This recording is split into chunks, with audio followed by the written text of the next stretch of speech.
Bonjour Grégory Casse, directeur scientifique du Conservatoire botanique national Sud-Atlantique, et Anaïs Guéry, chef d'équipe études et recherches de l'Observatoire de la faune sauvage Nouvelle-Aquitaine. Vous intervenez aujourd'hui ensemble dans le cadre de la mission Valorisation de la connaissance pour nous présenter le SINP, Système d'information de l'inventaire du patrimoine naturel. Je vous laisse la parole. Merci, et donc merci à l'ARB pour cette opportunité de présenter le SINP et son articulation avec l'ARB. Donc, je vais rentrer tout de suite dans le vif du sujet en parlant de données, qui est l'élément clé au cœur du SINP. Donc, une donnée dans le SINP, et plus précisément une donnée d'observation, c'est donc l'observation d'une espèce ou d'un habitat à une date et à un endroit précis par un observateur. Donc, c'est les 4 éléments clés qui constituent une donnée. Ils peuvent ensuite être complétés par d'autres éléments, comme par exemple le stade de vie ou le sexe pour les plus chevronnés. Mais la donnée, c'est à minima ces 4 éléments-là.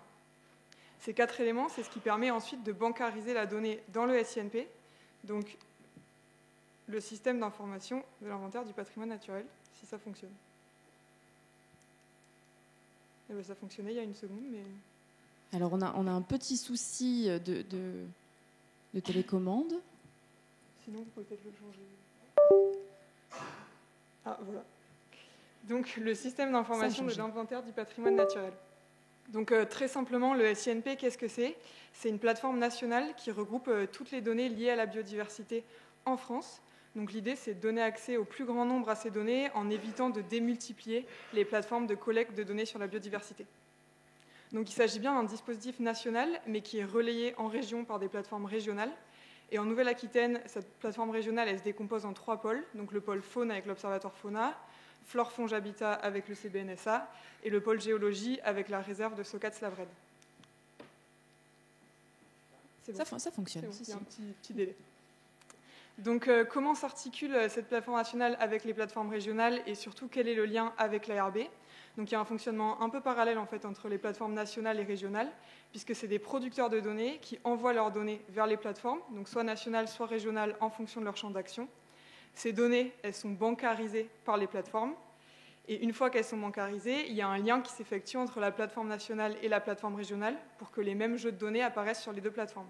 Donc si une donnée nous est envoyée par exemple par une association à Fauna, nous, on se charge ensuite de l'envoyer vers la plateforme régionale, vers la plateforme nationale, et cette donnée sera donc aussi visible sur le site de l'INPN.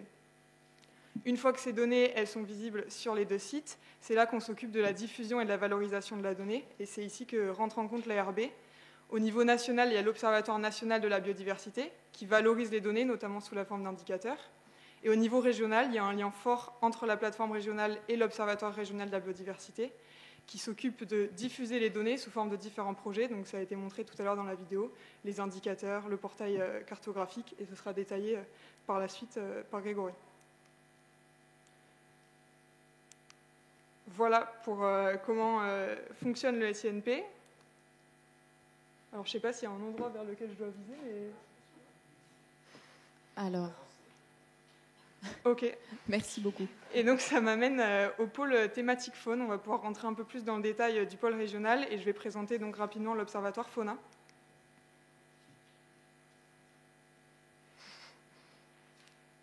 Donc, l'Observatoire, on a une unité de service de l'Université de Bordeaux. Ça permet un positionnement stratégique entre les experts naturalistes et le monde de la recherche académique.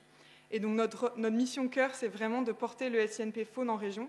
Donc on s'occupe de la collecte, de la gestion et de la valorisation des données faune en Nouvelle-Aquitaine. Donc on a une double compétence à la fois en écologie et en informatique qu'on réutilise ensuite pour mener et animer des projets régionaux sur la faune sauvage. Donc j'ai mis 2 exemples ici, animaux, où on étudie les points noirs de collision routière avec la faune sauvage dans les Pyrénées-Atlantiques, ou un autre projet où on facilite la collecte de données pour un projet de sciences participatives sur les nudibranches, donc c'est des petites limaces de mer. Et donc au cœur du fonctionnement de Fauna, c'est vraiment le rôle clé des acteurs régionaux, que ce soit les associations, les bureaux d'études, les collectivités, tous les producteurs de données ou utilisateurs de données avec qui on fonctionne et sans lesquels on ne pourrait pas exister.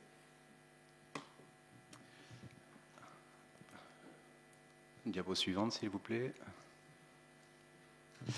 Alors, quelques mots sur le Conservatoire botanique national Sud-Atlantique qui porte l'Observatoire de la biodiversité végétale de Nouvelle-Aquitaine. Alors, le CBN fait partie d'un réseau national de conservatoires botaniques nationaux qui couvre la France et puis métropolitaine et outre-mer. En l'occurrence, le CBNSA est un établissement public au statut de syndicat mixte agréé par l'État, dont sont notamment membres la région Nouvelle-Aquitaine et un certain nombre de collectivités départementales et EPCI. Agréé par l'État donc pour exercer un certain nombre de missions de service public sur la flore, la faune, les végétations et puis les habitats naturels.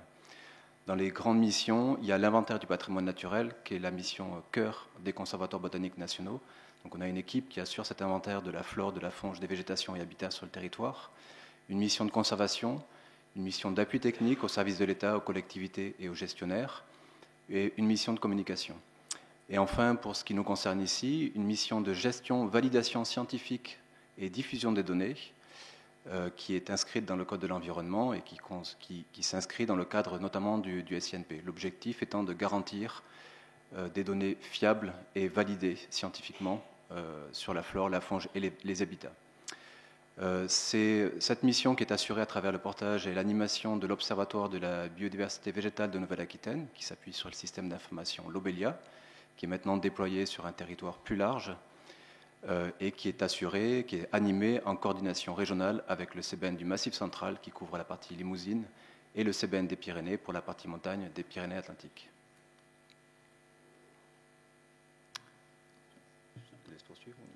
Alors, quelques mots sur le rôle des pôles SINP. Donc les pôles SINP, Fauna, le CBN et puis le pôle géologie, qui est porté par la réserve naturelle géologique de Socats-Labred, rassemble, gère, valide scientifiquement et diffuse les données d'observation sur la biodiversité de Nouvelle-Aquitaine à travers des outils qui sont en ligne ou des applications terrain.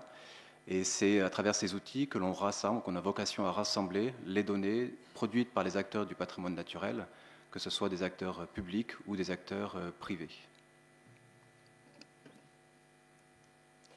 Et donc ces pôles SINP ont contribué à des programmes d'études et de recherche sur la biodiversité en s'appuyant sur les acteurs et sur le réseau de partenaires que chaque pôle SINP met en place. Donc on a des projets à la fois à l'échelle locale, notamment un projet d'appui aux ABC, donc les atlas de la biodiversité communale. On travaille également sur les réserves naturelles, ça c'est notamment le cas du CBN. Et il y a aussi des travaux à l'échelle régionale. Donc on s'occupe de référentiels espèces, donc c'est un inventaire de toutes les espèces présentes en Nouvelle-Aquitaine assorti d'un certain nombre de statuts, et des listes rouges, donc qui définissent des statuts de menace pour les espèces, avec une coordination notamment des réseaux d'experts.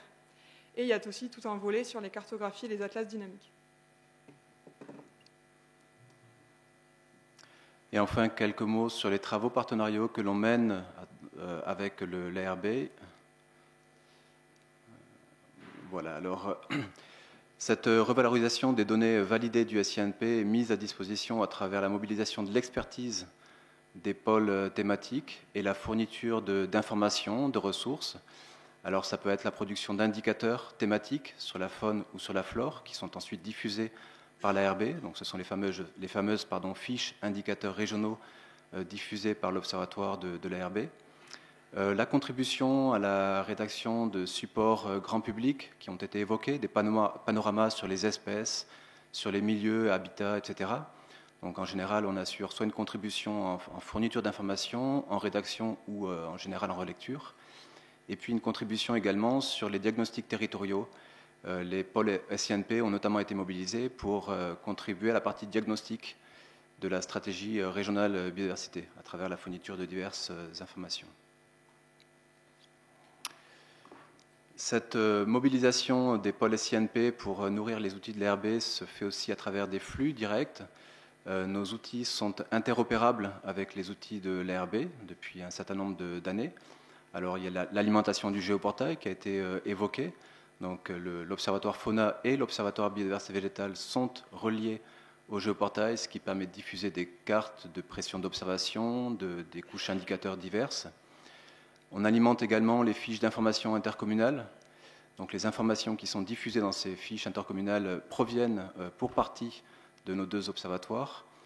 Et puis on alimente également, on a vocation en tout cas à alimenter la plateforme Enjeux Biodiversité, qui est une plateforme qui est en cours de développement, qui préexistait sur le territoire Poitou-Charentes, sur lequel on était déjà impliqués, et qui aura vocation à faciliter l'accès aux acteurs du patrimoine naturel et aux acteurs plus larges d'ailleurs, aux enjeux de biodiversité, et à permettre un lien vers les pôles SINP, vers un accès à la donnée précise sur les enjeux de biodiversité. Et enfin, nos pôles contribuent à des groupes de travail, des instances et puis des réseaux d'échange, comme ces assises aujourd'hui même, avec les enjeux de pédagogie sur l'organisation des données et des acteurs, une meilleure visibilité sur l'organisation des données, le lien entre le SINP et puis l'ARB, des enjeux de fluidification et d'optimisation du partage des données. Alors, pour ce qui concerne les données publiques, c'est une obligation que les données intègrent le SINP, mais il y a un enjeu de favorisation du reversement des données d'origine privée dans le SINP également. Et enfin, un partage de compétences et puis d'outils qui est assuré en fait par les pôles SINP avec l'ARB.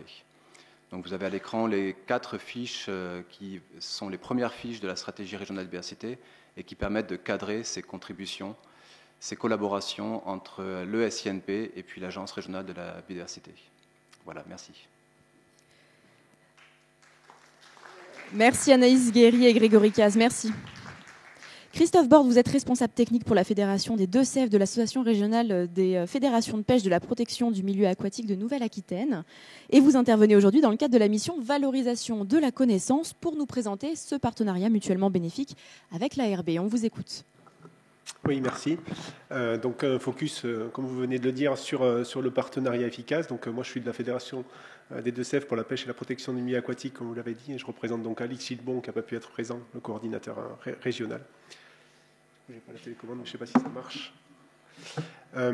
Donc par rapport aux missions donc, et le lien avec donc, les SAPL, les structures associatives de la pêche de loisirs, il y a beaucoup d'acronymes.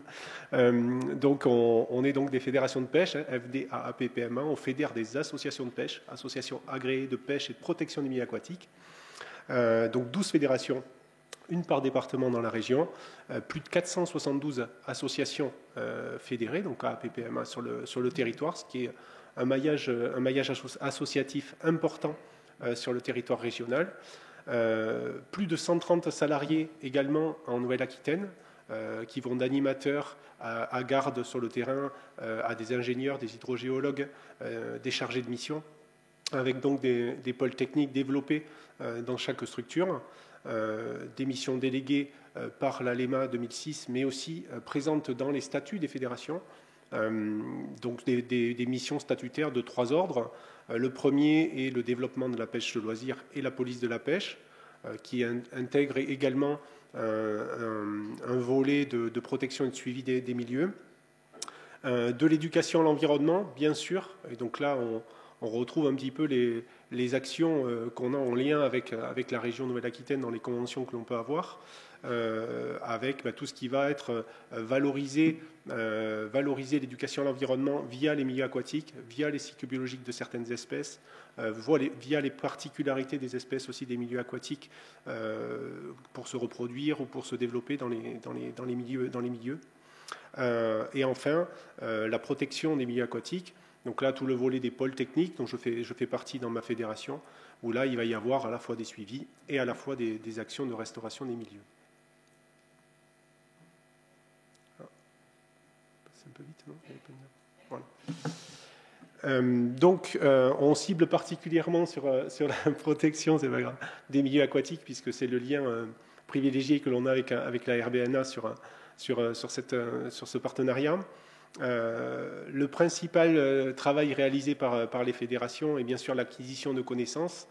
Comme je vous le disais, le maillage à la fois territorial des associations, mais à la fois aussi la répartition des salariés et des compétences sur la Nouvelle-Aquitaine sont multiples. Dans l'acquisition de connaissances, il y a bien sûr les suivis piscicoles qui sont un petit peu notre base d'études, hein, tout ce qui va être l'étude des suivis biologiques liés aux populations piscicoles. Un peu plus étendu, les suivis thermiques qui peuvent intervenir. Je vous montrerai une cartographie sur les diapos suivantes, où là, ça va être multifactoriel. Hein. Les suivis thermiques permettent de quantifier pas mal de paramètres. Les études espèces et habitats. Les pêcheurs sont des sentinelles et des milieux aquatiques qui sont souvent au bord de l'eau et permettent de faire remonter des informations sur les habitats, sur les zones humides, sur le fonctionnement des zones humides, sur les cours d'eau en particulier, sur les mouvements suite à des crues, sur plein de choses. Et donc toutes ces acquisitions de connaissances sont précieuses, parce que c'est vraiment des informations qui ont un lien direct avec la biodiversité. Le suivi des écoulements également, et donc là c'est une action que je vais présenter aussi par la suite, puisque c'est une action historique que l'on a avec la RBNA. Et donc l'idée c'est de collecter un maximum de données de terrain pour pouvoir les transmettre à nos partenaires, les structurer, les valoriser, et qu'elles soient bien sûr disponibles pour être utilisées, parce qu'une donnée n'a jamais autant de poids que quand elle est visible et communiquée. Et enfin la restauration. Donc j'ai entendu parler un petit peu en propos liminaire de solutions fondées sur la nature ou d'actions à bénéfices multiples. Ben là on est en plein dedans. Hein. Là on va restaurer des zones humides, on va restaurer des cours d'eau. Quand on restaure une frayère à brocher, ben, il faut qu'il y ait une connexion d'une prairie humide avec le cours d'eau. Donc là on est vraiment en plein dedans. Ou alors la restauration de la continuité écologique. Quand un plan d'eau est effacé et une zone humide est restaurée, bah, tout de suite on a un impact favorable sur la biodiversité. Et donc là, on est vraiment en lien avec le partenariat que je présente aujourd'hui. Donc focus privilégié sur ce qu'on appelle le suivi des ASEC ou suivi des écoulements, qui est une action historique menée par les fédérations d'Expoitou-Charentes et donc maintenant qui s'est étendue sur la région Nouvelle-Aquitaine. Et donc là, c'est un suivi de linéaire de cours d'eau qui est complémentaire à différents autres suivis qui sont réalisés sur la région, qui permet d'avoir une vision durant toute la période d'étiage des écoulements des cours d'eau classés en fonction de différentes catégories. Et ça nous permet, notamment dans les comités dans les comités ressources en eau, comités de crise, d'avoir du poids pour aller dans le sens aussi de la préservation de la biodiversité. Autre relais fait entre les structures associatives de la pêche de loisirs et la RBNA, c'est nos contributions aussi dans les différentes publications, bilan qualité, bilan quantité. Donc là, c'est pareil, on essaie de faire passer un maximum d'informations de terrain, parce que c'est vrai qu'il y a les données qui remontent, mais il y a aussi les ressentis des agents. Quelqu'un qui suit tous les 15 jours en période d'étiage depuis 10 ans un cours d'eau, il va avoir aussi un regard et une vision qui est à valoriser et qui peut être valorisé via ces outils. Et donc ça, c'est vraiment très enrichissant. Et enfin, l'animation de réseaux et de centres de ressources. Donc là, c'est la participation à différentes réunions. Il y a eu des réunions techniques en juin de cette année où il y a eu un partenariat aussi avec Fauna. Enfin voilà, tout a du sens dans ces échanges et dans ces partenariats, ce qui permet de valoriser un petit peu ces données. Dans les diaporamas, je ne vous l'ai pas précisé, vous avez un flashcode aussi à plusieurs reprises. Vous les aurez dans les comptes rendus, vous pourrez regarder. Ça donne des accès sur des vidéos de communication sur les actions des fédés ou sur les différents documents qui sont disponibles. Diapo suivante, s'il te plaît. Ça ne marche pas. Donc, une démarche partenariale indispensable et une collaboration bien sûr bénéfique avec notamment des outils qui sont également développés au niveau régional par les fédérations, qui sont les web PDPG. Et donc là, on a vraiment le lien entre les données récoltées par nos structures, notamment les indices poissons de rivière, les données sur les frayères, les données thermiques, qui sont vraiment des indices poissons très, très précis, qui sont donc dans un outil dédié, et donc qui sont le relais avec le géoportail biodiversité. Et donc là, c'est en train de se mettre en place, et donc avec des flux de données partagés pour pouvoir valoriser au maximum ces données au niveau régional et de continuer à avoir une meilleure connaissance et une gestion plus efficace, bien sûr, des milieux sur cette partie-là. Donc les web PDPG, c'est plan départemental de protection des milieux aquatiques et de la gestion de la ressource piscicole. Donc ce sont des gros documents, en général assez peu accessibles parce que très techniques. Et donc là, l'outil web permet justement de casser un petit peu ce frein et de présenter ces documents de façon ludique, de façon sur des cartographies, et de les lier avec le géoportail. Hop, décidément. Excuse-moi, merci. Voilà ce que ça peut représenter au niveau cartographique dans ces outils. Donc vous voyez là une carte régionale dézoomée avec notamment les suivis thermie. Alors pourquoi on s'intéresse à la thermie? Parce que bien souvent c'est de multiples critères derrière vont être liés, notamment l'oxygène dissous dans l'eau et donc toute la biodiversité qu'il va y avoir derrière. Et donc pouvoir étudier la thermie sur les cours d'eau va avoir un enjeu fort, et notamment dans un contexte de changement climatique important. Et donc on parlait de résilience aussi tout à l'heure. Là, ça a vraiment du sens de pouvoir suivre un petit peu l'évolution de la thermie sur les territoires. Voilà, c'est quelques exemples. Là, je ne vais pas détailler plus que ça. Hop. Je peux passer à l'autre carte. Et donc voilà aussi le lien avec d'autres suivis, comme l'Observatoire national des étiages, où là, il y a vraiment une carte nationale par point, qui est complémentaire aussi avec les suivis qui sont montrés qui sont réalisés par les fédérations de pêche, et qui permettent encore une fois d'avoir une vision très précise de l'état de fonctionnement des cours d'eau en période estivale, en période de crise, et ça permet bien sûr de réagir. Donc voilà un petit peu pour toutes ces échanges et ces partenariats riches qu'il y a entre les structures associatives de la pêche et l'association régionale biodiversité. Merci Christophe Borde.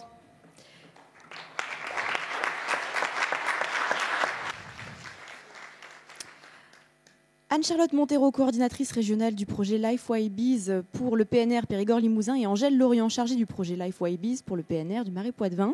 Vous intervenez ensemble aujourd'hui dans le cadre de la mission communication, sensibilisation et mobilisation citoyenne pour nous parler de ce projet LifeWayBees, coordonné avec l'ARB pour les rendez-vous de la biodiversité. Je vous laisse la parole. Merci beaucoup. Donc, je vais vous présenter un petit peu le LifeWayBees. On va parler de comment se passe la collaboration avec l'ARB dans notre projet. Pour ceux qui ne connaissent pas notre super life en toute objectivité, donc le Life Abeilles Sauvages, il a été prévu pour durer environ 5 ans, pour se dérouler sur 5 années, avec une belle enveloppe de plus de 6 millions d'euros, avec la contribution de l'Union européenne à hauteur de 60% et d'autres financeurs que vous pouvez voir également sur cette diapo. Et donc, dans ce LIFE, il y a 8 bénéficiaires, dont le Parc naturel régional du Périgord-Limousin, qui est la structure coordinatrice. Qui sont les bénéficiaires de ce projet LIFE? Donc, majoritairement, ils sont répartis sur la Nouvelle-Aquitaine. Et donc, nous avons les 5 parcs naturels régionaux de Nouvelle-Aquitaine. Donc, le PNR Périgord-Limousin, comme je disais, qui est la structure qui coordonne ce projet, le PNR Mille Vaches en Limousin, les PNR Langue de Gascogne, le Médoc et le PNR Marais-Poitevin. Sur chacun de ces parcs, on a des chargés de mission qui sont dédiés à la mise en œuvre des actions sur le territoire de leur parc, et dont, avec moi, Angèle Lorient, qui, elle, est la chargée de mission sur le PNR Marais-Poitevin, justement. Dans nos autres partenaires, nous avons donc l'INRAE, qui est un peu notre caution scientifique du projet, qui va nous aider à faire, avec leur laboratoire Biogéco, parler les chiffres des résultats qu'on aura obtenus sur le terrain. On a en partenaire associatif l'OPI, donc l'Office pour la protection des insectes et leur environnement, qui, eux, vont s'investir dans la partie identification des espèces et dans la formation des acteurs de notre projet. Et puis enfin, on a l'ARB, donc de Nouvelle-Aquitaine, qui va intervenir avec nous sur un volet un peu plus de sensibilisation, notamment ces fameux rendez-vous de la biodiversité que vous avez un petit peu vu dans la vidéo précédente et qu'on va développer un petit peu aujourd'hui. Les axes de notre projet LIFE, il est réparti sur 4 axes vraiment majeurs. Un premier axe d'amélioration des connaissances, puisqu'on a encore peu, par rapport à d'autres taxons, on a encore peu de données sur les abeilles sauvages en France, donc un vrai besoin d'avoir de nouvelles connaissances sur les abeilles sauvages pour les préserver au mieux grâce à ces données.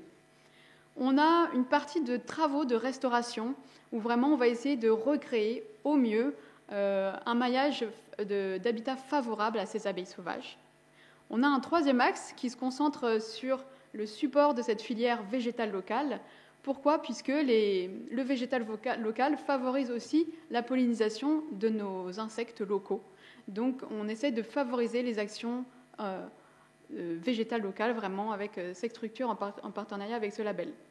Et enfin, on a un dernier axe qui, lui, va être plus un volet de sensibilisation, dans lequel on va essayer de transmettre les bonnes pratiques pour les professionnels, les accompagner au mieux, et puis aussi les citoyens. Et c'est justement dans cet axe que s'inscrivent les rendez-vous de la biodiversité. Alors à quoi ça ressemble un peu un rendez-vous de la biodiversité? C'est donc chaque année, sur chacun des parcs, c'est co-organisé donc avec l'ARB et grâce à chaque chargé de mission sur chaque parc, il y a donc une journée qui est organisée. L'objectif vraiment, c'est de sensibiliser le public aux abeilles sauvages, leur faire connaître cette diversité d'abeilles sauvages qu'on a en France, un peu apprendre à mieux les connaître et aussi quelles sont les pratiques qui sont favorables pour pouvoir les conserver. Et donc voilà, cette journée est très importante. Je vais laisser la parole à ma collègue puisque, en tant que chargée de mission, elle a organisé co-organisé plusieurs journées de la biodiversité, donc elle pourra vous en parler encore mieux que moi. Le déroulé classique d'un rendez-vous de la biodiversité, on commence toujours par une activité pédagogique pour présenter la thématique, en fait, pour pouvoir vraiment mettre les gens déjà dans le bain. Après, il y a un temps d'échange, donc souvent organisé par l'Agence régionale de la biodiversité, avec des acteurs professionnels sur la thématique. Et puis, un temps convivial de goûter. On sait que ça attire toujours du monde.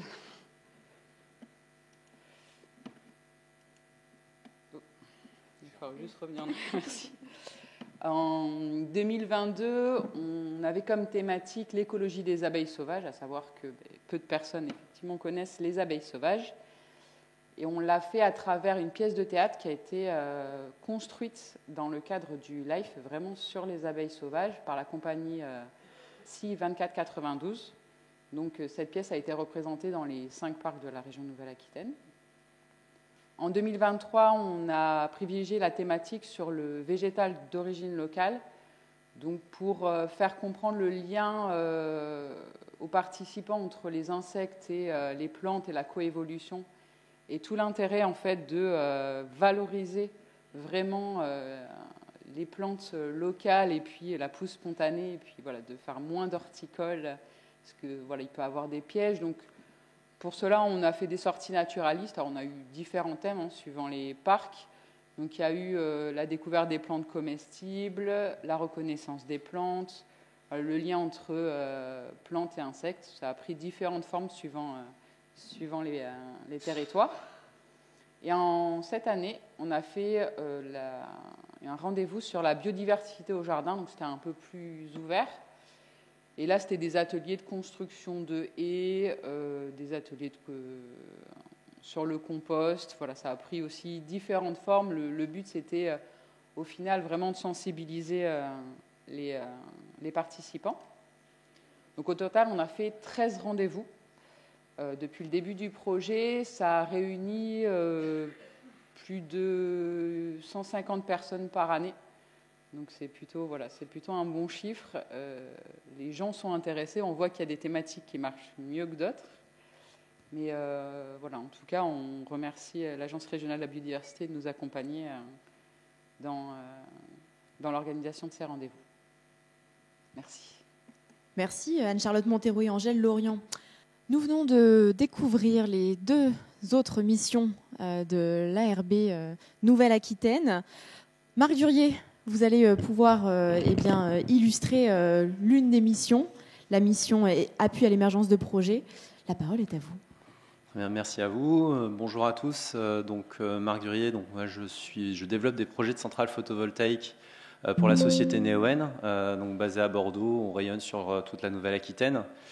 On participe à la communauté régionale ERC menée par l'ARB. Pour nous, c'est important d'en faire partie. Pour la suite, je vais vous présenter rapidement Neoen et puis ensuite l'apport que nous avons de participer à cette communauté et également ce que nous pouvons apporter en retour à cette communauté. Je vous laisse prendre la suite. J'ai pas de. Hop.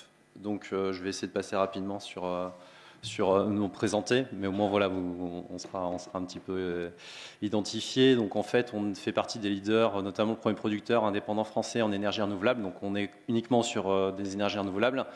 On a été créé en 2008 et donc on œuvre pour on va dire la transition énergétique en produisant localement de l'électricité à grande échelle et puis je dirais une électricité compétitive. Pour que le prix de l'électricité ne soit pas non plus trop élevé pour le consommateur à la sortie. C'est là où ça ne marche pas très bien. Voilà, merci. Donc en fait, on est présent sur 3 secteurs d'activité, donc entièrement renouvelables avec à moitié solaire, 30% en éolien et 20% en stockage. Alors le stockage pour l'instant, le stockage d'électricité est pour l'instant émergent en France, mais on a pu développer des batteries importantes dans certains pays qui sont concernés par des sujets de stabilité de réseau. Notre capacité au niveau mondial, en fait, on arrive à peu près 10 gigawatts sur 2025, donc 10 gigawatts à la fois en construction et exploitation. 1 gigawatt, ça correspond à un réacteur nucléaire. Donc, on va dire voilà, l'équivalent de 10 réacteurs nucléaires au niveau mondial. Vous pouvez passer à la suite. Je crois que ça, ouais. Donc, pour notre part, en fait, on est présent sur la durée de vie du projet. Donc, on est un acteur de très long terme, d'où aussi notre implication sur ces sujets-là particulière. Donc, au niveau développement, au niveau financement, au niveau de la construction des projets, de l'exploitation jusqu'au démantèlement. Donc, sur plusieurs dizaines d'années. En Nouvelle-Aquitaine, la Nouvelle-Aquitaine, ça représente aussi pour nous un domaine important. On a un peu plus d'1 gigawatt de projets autorisés sur la région, à peu près 600 mégawatts en exploitation, donc ça représente un peu moins de 10% de l'activité de Neoen dans le monde. Donc la Nouvelle-Aquitaine a un point pour nous en France très important, poids également aussi important au niveau international. Et aussi, du coup, la région est importante pour nous et on est aussi un acteur important en Nouvelle-Aquitaine, ce qui également nous oblige à participer aussi, à s'impliquer fortement sur les stratégies, sur les échanges au niveau régional, autour notamment de la biodiversité, qui sont des sujets importants dans nos projets. Donc, je vais parler vraiment de notre participation à la communauté ERC, c'est essentiellement là qu'on intervient. Donc pour nous, c'est un lieu d'échange privilégié. On est hors cadre du projet, on rencontre énormément d'acteurs avec qui on travaille dans le cadre de nos projets. Là, on sort des enjeux et on est, je dirais, dans un échange libre sur lequel on peut aborder, on va dire, des sujets précis en exemple. Mais du coup, ça fait des échanges plus ouverts. Et nous, ça nous permet de nous informer à la fois sur les outils, donc notamment justement par rapport à les présentations qu'on a vues précédemment, même si on fait aussi travailler des bureaux d'études qui sont plus au fait que nous sur ces sujets-là, mais c'est important aussi pour que nous, on ait ces informations. Et également des attentes aussi des autres acteurs qui sont avec nous, à nos côtés, notamment les services de l'État. Il y a aussi les collectivités, la région et voilà, les différents organismes aussi liés à la biodiversité. Donc c'est un lieu d'écoute pour mieux connaître justement nos interlocuteurs, leurs attentes. C'est pour nous aussi l'occasion de parler de notre métier, je dirais, nos enjeux, nos contraintes, et du coup de mieux se faire connaître et de mieux faire comprendre aussi nos problématiques.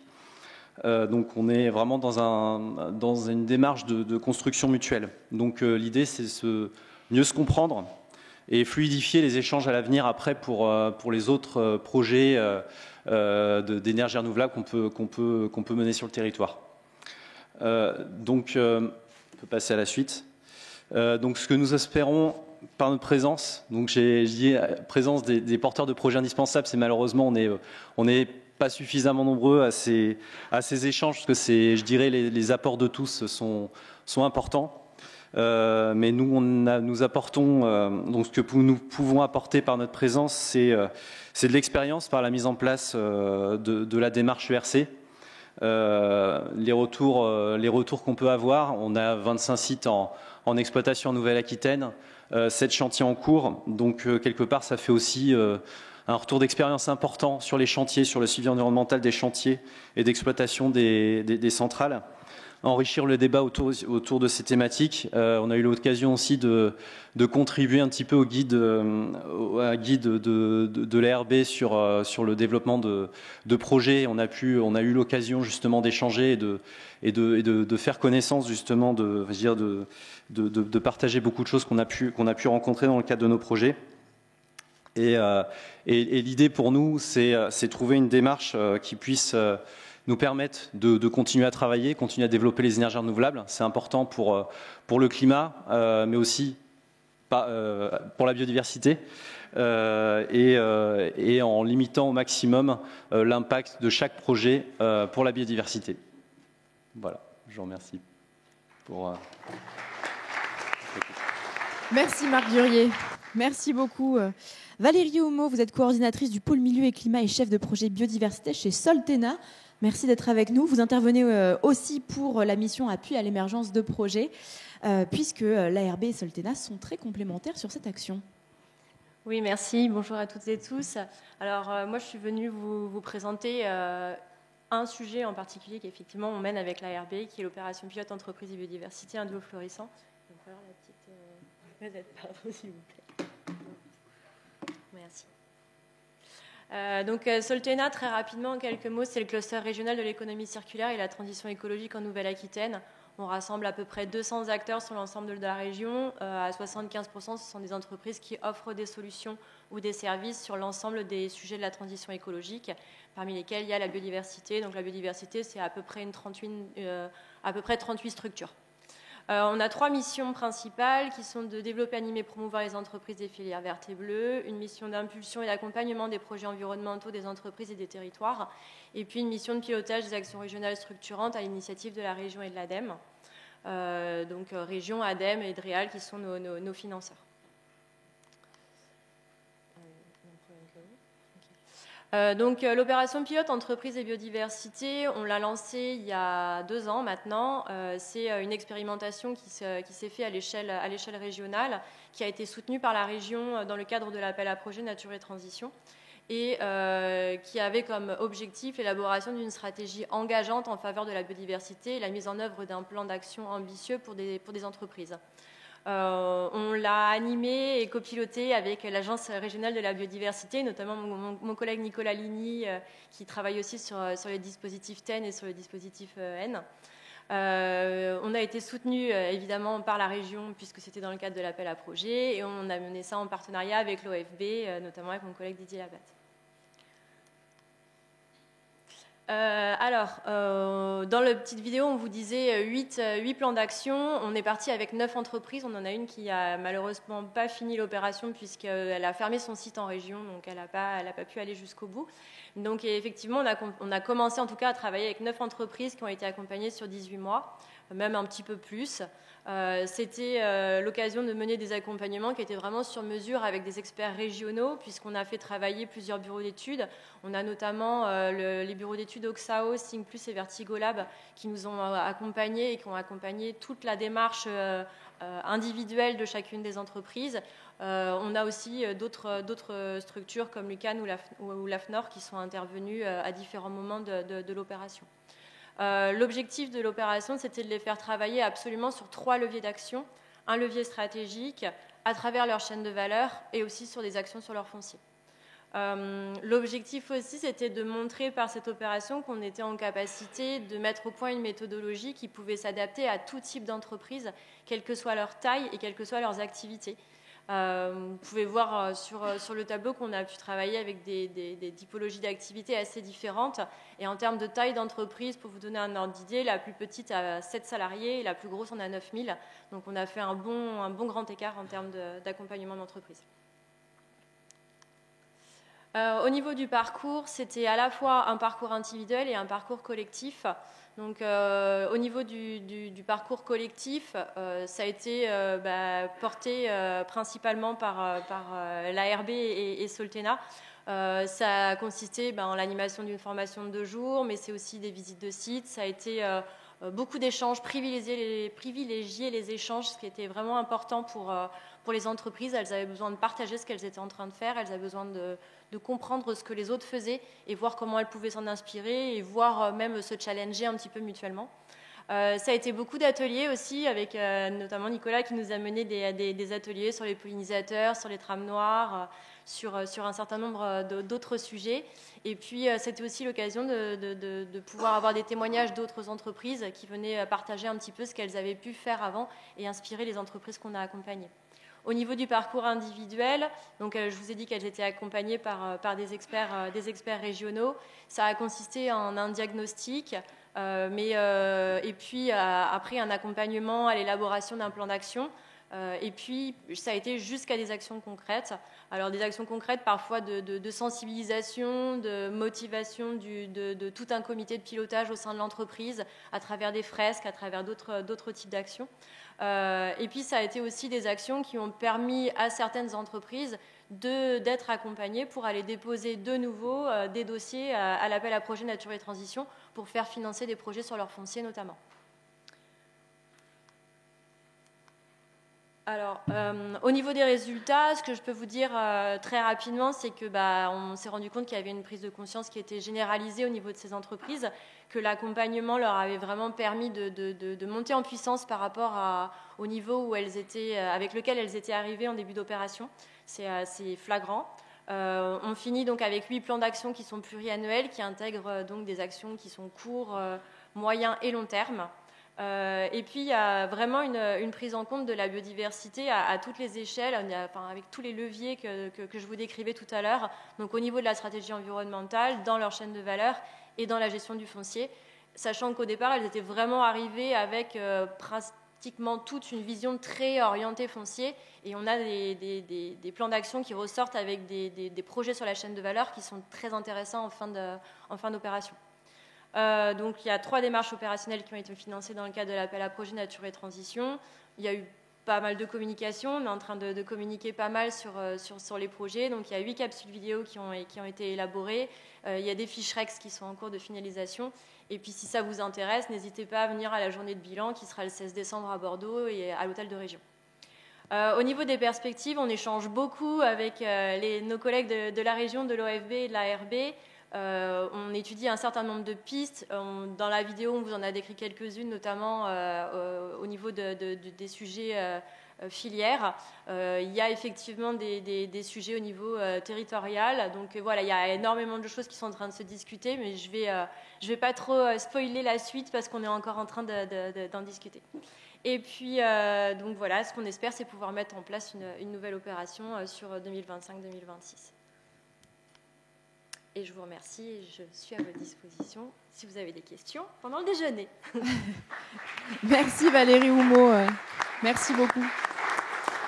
Si vous avez des questions pendant le déjeuner ou si vous avez des questions maintenant à poser à l'ensemble de nos intervenants de la matinée ou aux équipes de l'ARB, c'est possible aussi. Ils sont là pour vous répondre. Vous n'avez pas de questions ? Vous nous avez présenté vos actions en fonction des différentes missions de l'ARB. Alors pour vous, en quoi, chers intervenants, en quoi c'est un plus de travailler avec l'ARB, de collaborer avec l'ARB ? Valérie Houmeau ou Christophe Borde, je vous voyais, ne vous battez pas, vous pouvez. Ouais, il fonctionne. Alors nous, honnêtement, chez Soltena, on est plutôt des généralistes du sujet. Donc vraiment pour nous, quand on a réfléchi au fait de monter une action sur la biodiversité, autant on avait vraiment cette compétence et cette expérience d'accompagnement des entreprises sur tous les sujets innovants de la transition écologique, autant on n'a pas du tout la prétention d'avoir la compétence sur la biodiversité qu'à l'ARB. Donc c'était une évidence pour nous de travailler avec eux. Et c'est vrai que pour le coup, on a des profils avec Nicolas qui sont très complémentaires et ça a très bien fonctionné. Et ça a été vraiment une expérience qui était très, très enrichissante, je pense, aux 2 niveaux, en fait. Bon, je laisse peut-être que Nicolas peut compléter. Mais... Nicolas Ligny, vous avez un micro devant vous si vous souhaitez réagir. On le voit, ce micro. Un mot, justement. Non, j'ai rien à dire de plus. Effectivement, c'était... une opération qui était riche, effectivement, on a une vraie complémentarité avec Soltena. Moi, mon rôle, c'était plutôt de revenir parler vraiment concrètement de biodiversité, parce que quand on parle de la chaîne de valeur, on va être sur des tableaux Excel, on mesure les empreintes, on s'éloigne un petit peu en fait du terrain. Et moi, mon rôle, c'était de parler des abeilles, des chauves-souris, de ramener du concret et des sites Natura 2000. Voilà. Donc effectivement, cette complémentarité, et en plus, elle a été appréciée par les entreprises. Hein. Donc non, c'était une belle expérience. Ouais. Une belle expérience. Alors merci beaucoup. Christophe Borde, vous vouliez réagir ? Oui, aussi, nous, le lien particulier qu'on a avec la RBNA, c'est surtout les échanges techniques qu'on peut avoir dans les différentes missions. Je parlais dans ma présentation du suivi des écoulements, du suivi des ASEC. Et c'est vrai qu'il est en perpétuelle évolution depuis maintenant une dizaine d'années, plus d'une dizaine d'années même. Et donc on arrive à échanger pour faire évoluer à chaque fois, chaque année, le suivi. Pour quelques exemples, on est passé sur des tablettes numériques donc pour faire de la saisie de terrain en direct, en numérique, ce qui facilite énormément le temps. Une année suivante, on avait une localisation GPS directement dans les tablettes, ce qui nous permettait de suivre en temps réel notre positionnement et de gagner encore du temps.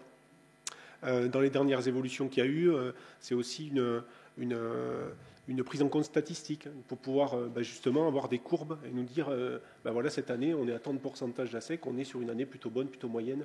Donc c'est toutes ces petites améliorations-là qui reviennent d'échanges qu'on peut avoir avec la RB et où on est à chaque fois écouté et on a une réponse à chaque fois réactive sur ça, et ce qui nous permet d'avancer et d'avoir des outils toujours plus performants. La RB suit vos évolutions finalement au fur et à mesure. Exactement. Merci. Une réaction ?